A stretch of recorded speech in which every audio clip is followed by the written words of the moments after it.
video ini ada beberapa materi yang akan dibahas. Yang pertama adalah tujuan penelitian, yang kedua alat ukur ambang lebar, yang ketiga metode penelitian, yang keempat analisis hasil, yang kelima hubungan tinggi muka di atas ambang dengan debit limpah ambang lebar kemiringan hilir, yang keenam hubungan tinggi muka air di hulu dengan debit limpah ambang lebar kemiringan hilir, dan yang terakhir hubungan kehilangan energi dengan debit limpah ambang lebar kemiringan hilir. Tujuan penelitian: A. Mendapatkan kurva lengkung debit yang merupakan hubungan antara tinggi muka air di hulu dengan besarnya debit dari model alat ukur debit ambang lebar dengan variasi kemiringan. B.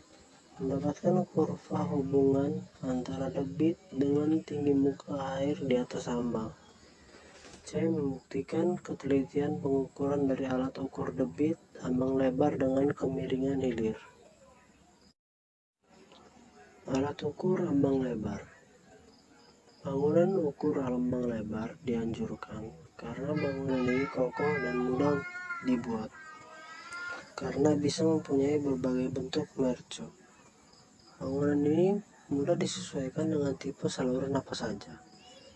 Hubungan antara tinggi muka air hulu dan debit mempermudah pembacaan debit secara langsung dari papan duga, tanpa memerlukan tabel debit.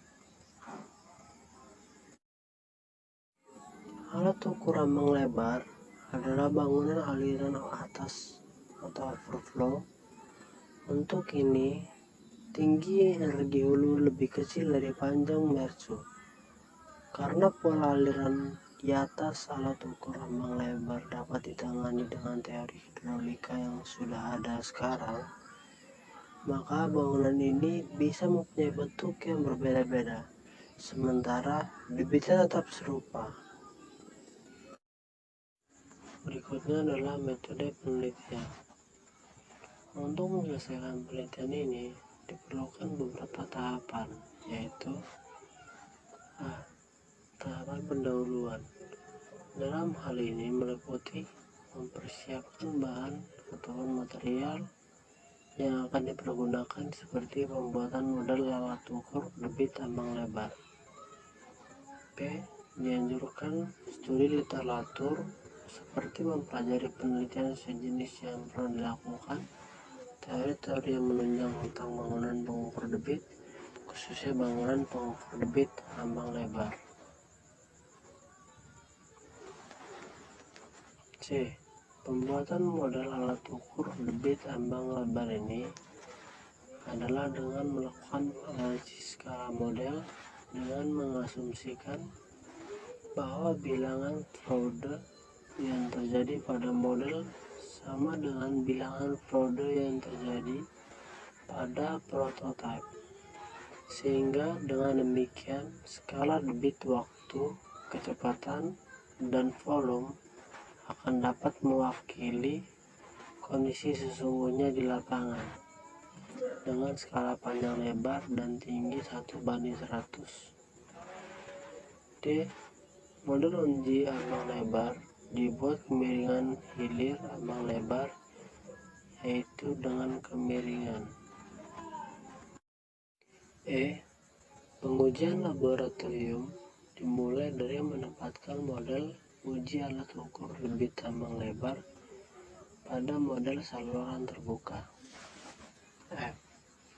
Melakukan pengujian dengan memvariasikan debit mulai dari Q1, Q2, Q4 sampai Qn untuk mendapatkan variasi tinggi muka air di hulu, sehingga bisa didapatkan hubungan antara debit dengan tinggi muka air di hulu dari alat ukur debit ambang lebar. G. Mendapatkan hubungan dari variasi debit yang dialirkan melalui alat ukur debit ambang lebar terhadap kehilangan tinggi energi yang terjadi. Analisis hasil. Dalam menganalisis data, Dilakukan tahapan-tahapan sebagai berikut. 1. Kompilasi data, yaitu mengelompokkan data hasil pengujian laboratorium ke dalam kelompok sesuai dengan tipe alat ukur debit yang digunakannya, itu alat ukur debit ambang lebar dengan kemiringan hilir 1:1. 2. Dilanjutkan menentukan parameter tinggi muka air di hulu dan hilir, tinggi muka air di atas ambang, kecepatan aliran di hulu dan hilir, tinggi energi di hulu dan hilir dengan variasi debit yang berbeda untuk aliran melalui alat ukur debit ambang lebar dengan kemiringan hilir. 3. Menentukan regresi hubungan antara tinggi muka air di hulu dengan debit untuk aliran melalui alat ukur debit ambang lebar dengan kemiringan hilir. 4. Menentukan regresi hubungan antara tinggi muka air di hilir dengan debit untuk aliran melalui alat ukur debit ambang lebar dengan kemiringan hilir. Yang kelima, menentukan regresi hubungan antara kehilangan energi dengan debit untuk aliran melalui alat ukur debit ambang lebar dan dengan kemiringan hilir. Hubungan tinggi muka di atas ambang dengan debit pelimpah ambang lebar kemiringan hilir. Dari hasil penelitian ini dapat dikatakan secara umum hubungan muka air di atas ambang dengan debit pelimpah ambang lebar mempunyai kecenderungan bahwa dengan meningkatnya tinggi muka air di atas ambang akan diikuti dengan meningkatnya debit aliran melalui pelimpah ambang lebar. Dengan kata lain, bahwa perubahan debit aliran pelimpah ambang lebar sangat dipengaruhi oleh tinggi muka air di atas ambang. Hubungan tinggi muka air di hulu dengan debit pelimpah ambang lebar kemiringan hilir. Dari hasil penelitian ini dapat dikatakan secara umum hubungan muka air di hulu dengan debit pelimpah ambang lebar mempunyai kecenderungan bahwa dengan meningkatnya tinggi muka air di hulu akan diikuti dengan meningkatnya debit aliran melalui pelimpah ambang lebar.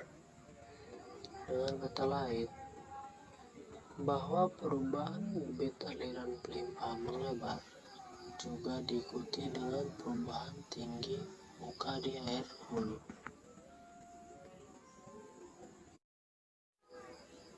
Hubungan kehilangan energi dengan debit pelimpah ambang lebar kemiringan hilir.